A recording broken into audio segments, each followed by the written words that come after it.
After a lifetime of travel and car camping, including nearly about a decade now of lifestyle travel, extensive travel, camping in all manner of vehicles during that time, I was shocked when a few months ago we installed a diesel heater in this van. As a bonus, it cost less than $100.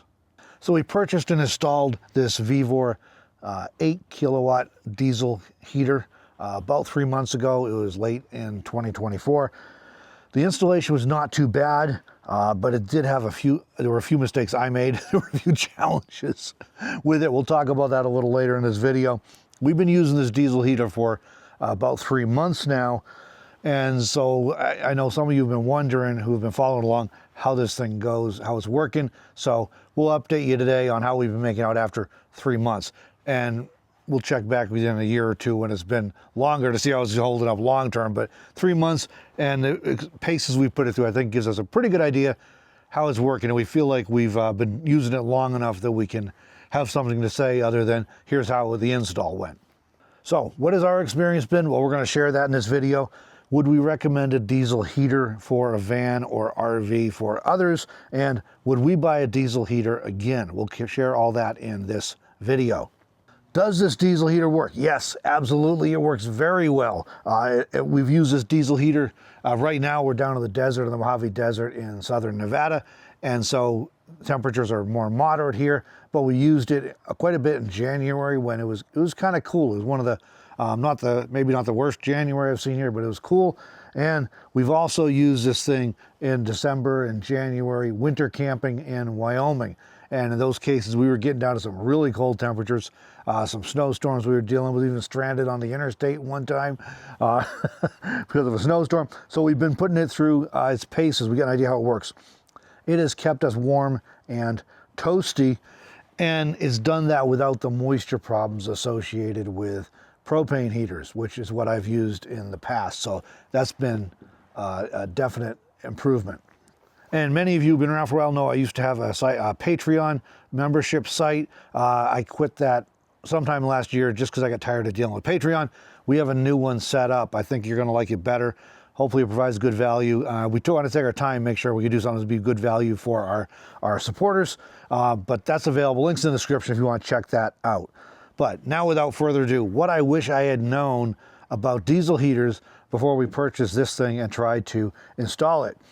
First of all, we bought too much heater for this high top van. Even though it is a pretty serious high top, we basically turned our cargo van, our cargo van camper conversion into a small Class C RV. And so we weren't sure how much heat we were going to need. And we knew we'd be doing some winter camping. So I went with the 8 kilowatt. It was the biggest one I could find. And it turns out we bought too much heater. which is better than not enough heater. But if I were doing it again, I'd probably buy a 5 kilowatt for this rig. And if I were putting it in a minivan or a truck shell or something, I might even try the 2 kilowatt. Basically, we just run this thing on the lowest setting almost all the time because it's just plenty of heat. Installation really wasn't too bad. I thought it might be worse. I was nervous from some of the things I'd heard about people on YouTube and on websites and things talking about missing parts or defective parts, and really the installation wasn't too bad. The manual that came with it was basically worthless. I've seen worse, but it was pretty much worthless. They were trying to cover multiple different models, very similar but different models, and it was not always clear which was they were talking about, and there's just really a lack of the helpful information that might really make it easier to get this thing installed.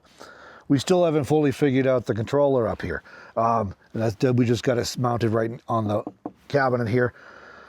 We're still trying to figure that out. The basics, push the power button to turn it on, up and down to adjust the temperature. There's other settings. We haven't figured it out yet. The manual is not helpful when it comes to figuring out the controller, and there's different controllers. You don't always even know which controller you're getting when you order one of these things. So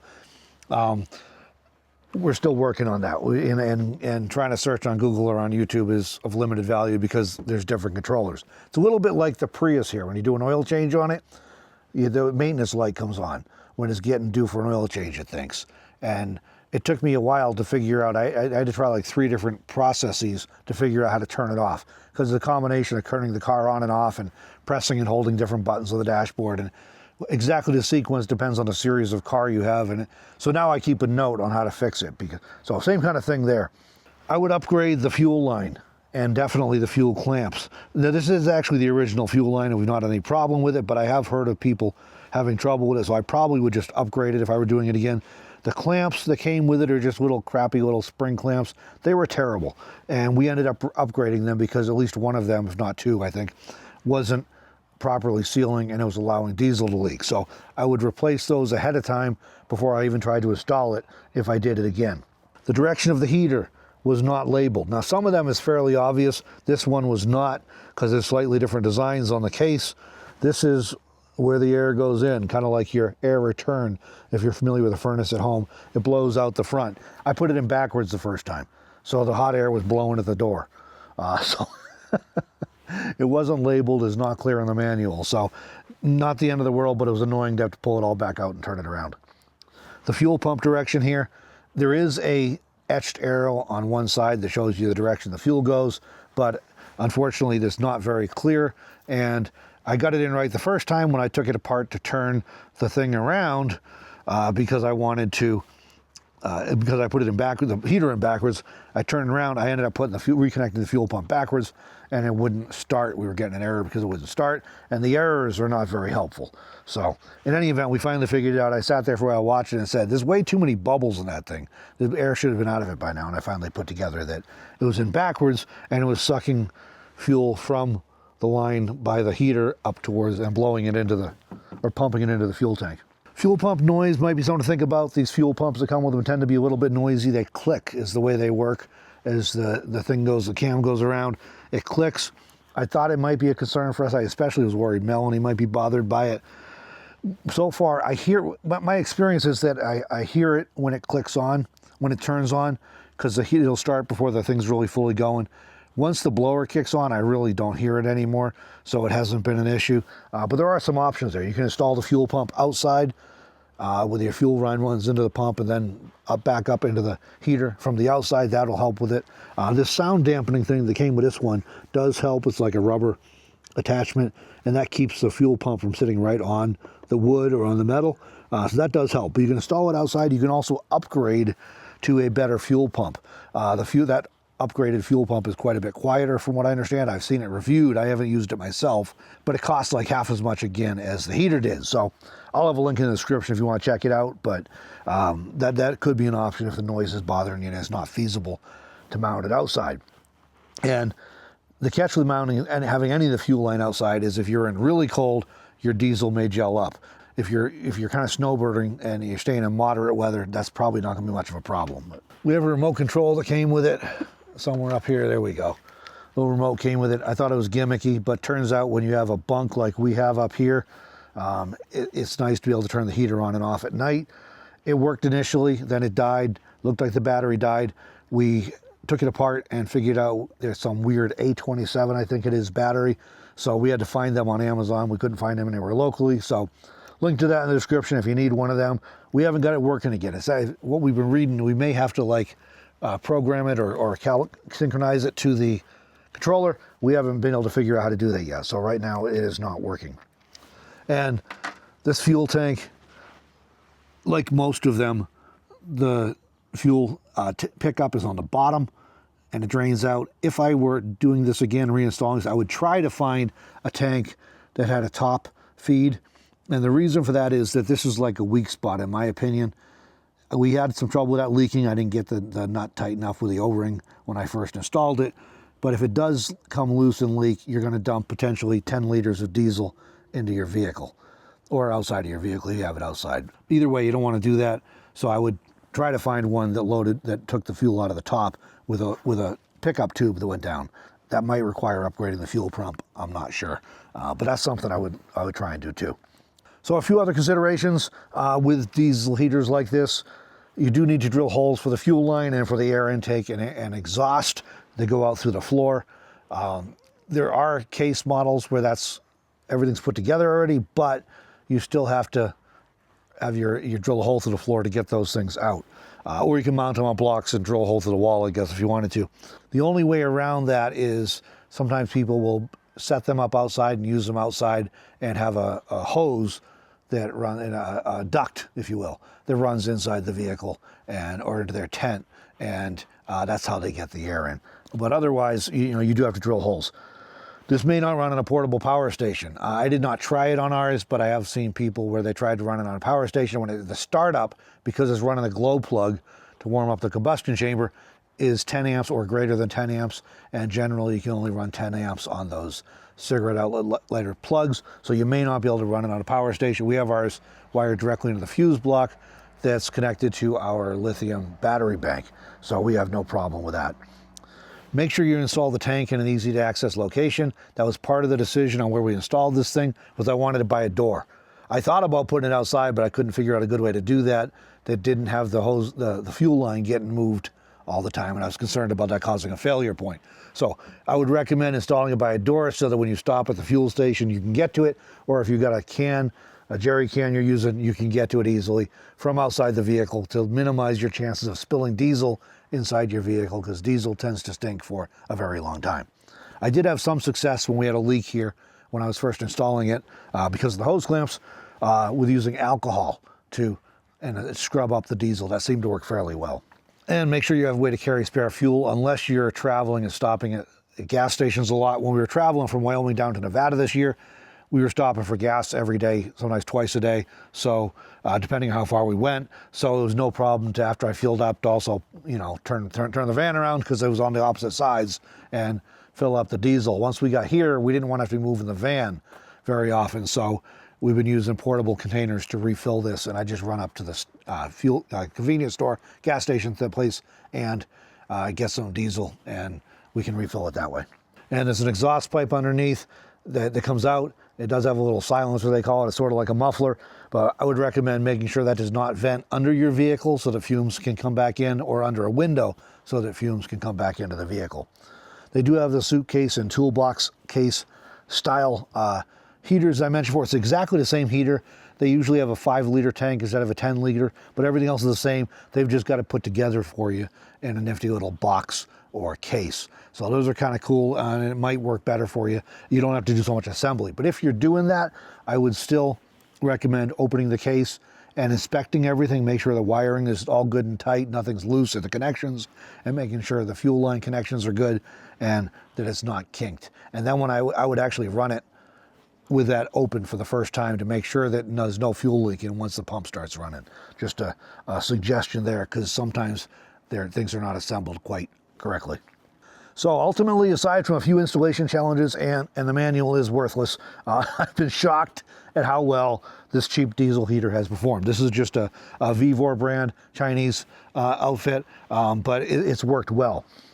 We hit a power button, we lower the temperature because I bought too much heater for this van, and within a few minutes we have nice dry heat. It takes a couple minutes to get, 2 or 3 minutes I guess, to get warmed up and to get running, and once it does, it just runs until it runs out of fuel, I guess. It just keeps going. It's great. We've never run it on, it has 6 heat settings. We've never run it on 6 except for when I first installed it to test it. Other than that, we've run it on 2 or 3 for a little bit in Wyoming. We only run it on 1 down here in the desert because it hasn't been that cold, and we only run it at 1 overnight, and even then we have to turn it off sometimes because it just makes too much heat. And for the first time ever with vehicle camping, all the years I've been doing it, we have safe, clean, reliable, dry heat that can run overnight. When I used to use the propane heaters, I always had to turn them off at night, and so it was really cold, and you're trying to warm it back up again in the morning, and this is really nice, especially if you get like a spell of cold weather, or if you're winter camping, you can just kind of maintain a comfortable temperature inside the rig. And it's also, we did use it a couple times this winter up in Wyoming when we were doing errands and stuff, and we were like doing a couple short errands, and it was really, really cold, and we'd just leave this thing running in the back while we were doing errands, and then the van stayed warm. We didn't have to be cold when we got back into the van, so that was kind of fun. So it's only been 3 months, but so far I've been so impressed and pleased with this thing that I will definitely plan on installing it in any future vehicles where we need to put heat in. It's been that good. As far as fuel consumption, running it on low, which is really the only way we've run it long enough to get a good measurement, it seems to burn about 2 liters running it all night. And that could be like 12 to 14 hours where it starts getting cool. When the days are real short, you know, it gets cold as soon as the sun goes down, and then the sun doesn't come up too quick in the morning. So in that context, running at 12 to 14 hours a night on the lowest setting, we use about 2 liters, which means on this tank, we can get 4, maybe 5 days out, depending on how much exactly we're using it. So that's less than $2 for 12 to 14 hours of heat. So we're good with that for the results and benefits we get out of it. Power consumption, it uses 12 volt electricity and is rated at 40 watts. What I read is it's probably 25 to 40. I don't have a direct way to test it because we're running it right off our battery, but our house batteries.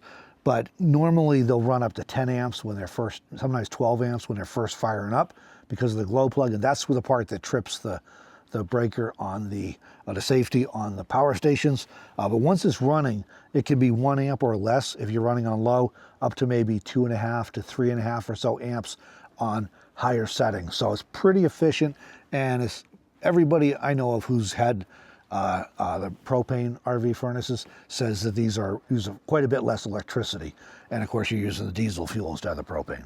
Basically, like I said, I was really shocked at how well this cheap diesel heater works. It's better than I expected.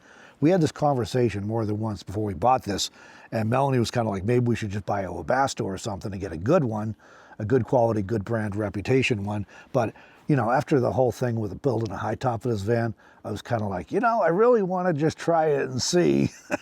And it was less than $100. So we gave it a try, and so far it works. Will this last as long as a Webasto or a high-end heater that costs 10 or 12 times as much? I don't know.